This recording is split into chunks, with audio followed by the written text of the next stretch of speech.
বলছে বাগানে বিশাল পরিমাণে আম চুরি যাচ্ছে। তো ময়ূরের ভিডিও আর দেখাতে পারবো না, কারণ বলছে আম চুরি যাওয়ার কারণে কার কোপ কার ঘাড়ে পড়বে কেউ কিছু বলতে পারছে না, কারণ একজন সতর্ক বার্তা দিয়ে গেল। বেশিক্ষণ থাকতে পারবো না, যা হোক একটুখানি এদিক ওদিক করে ভিডিও করে আমি পালিয়ে যাবো, কারণ থাকা এখন বিপজ্জনকভাবে হতে পারে। ওই কারণে কিছুটা সামান্য ঘুরিয়ে তোমাদেরকে দেখিয়ে চলে যাব। আম চুরি যাচ্ছে বলে বলছে বিপজ্জনক। আর এই দিকটায় প্রচুর একটা টাইমে আম কুড়িয়ে গেছি। এখন এই বছরটা প্রচুর আম কম হয়েছে, যেই কারণে আমটা তোমাদেরকে আর দেখাতে পারবো না। ময়ূরও সেই লেভেলের ময়ূরও ছিল, তাও দেখানোর চেষ্টা করছি তোমাদেরকে কিছু দেখাতে পারি কিনা। এখানে কিন্তু একটা বিশাল সাপ বেরিয়েছিল গত বছরের ভিডিও, যারা দেখোনি তারা দেখে নিও। দেখো সুন্দর একটা জায়গা, অপূর্ব অপূর্ব সেই লেভেল। তো এখন যাব আমরা ওই দিকের রাস্তাতে, সোজা রাস্তাটা। এবার যাব বাঁদিকে। রাস্তাঘাটগুলো কিন্তু সেই গরম হয়ে গেছে, বিশাল পরিমাণে গরম হয়ে গেছে। আর এদিকে বেশিক্ষণ থাকবো না, যেমন আমাকে বলে গেল। আমার তো খুব ভয় করে আবার এই ভেতরে ঢুকে। আর দেখার কিছু নেই, কারণ বাগানে আর ময়ূর টয়ূর নেই। মানে বাড়ির দিকে আবার চলে যাই।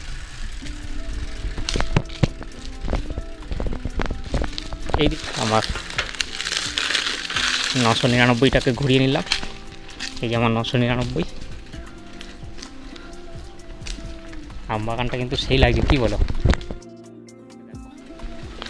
এইগুলো হচ্ছে সব তেঁতুল বাগান, মানে তেঁতুল গাছ আছে ওই দিকটায়। এই দেখো এইগুলো সব তেঁতুল গাছ, ভেতরে এইগুলো সব তেঁতুল গাছ।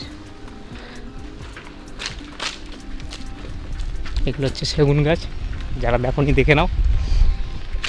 আর ময়ূরটা কিন্তু ওই দিকটা করে প্রচুর ময়ূর থাকে।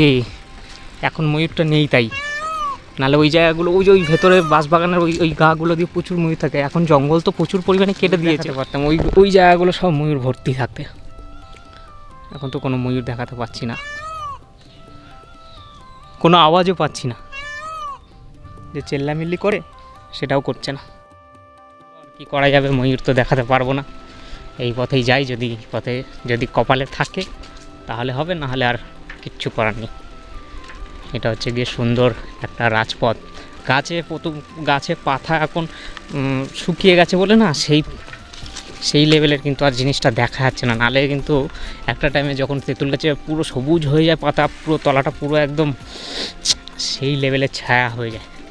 আর এই রাস্তাটা দেখো, ও ক্যামেরাতে কিন্তু খুব সুন্দর লাগছে, আর নর্মালে তো আরও সুন্দর লাগছে। এই জায়গাগুলো দিয়ে প্রচুর ময়ূর কিন্তু পাস হয়। এই সমস্ত জায়গায়, এই বাঁশবাগানের ভেতরে প্রচুর ময়ূর থাকে।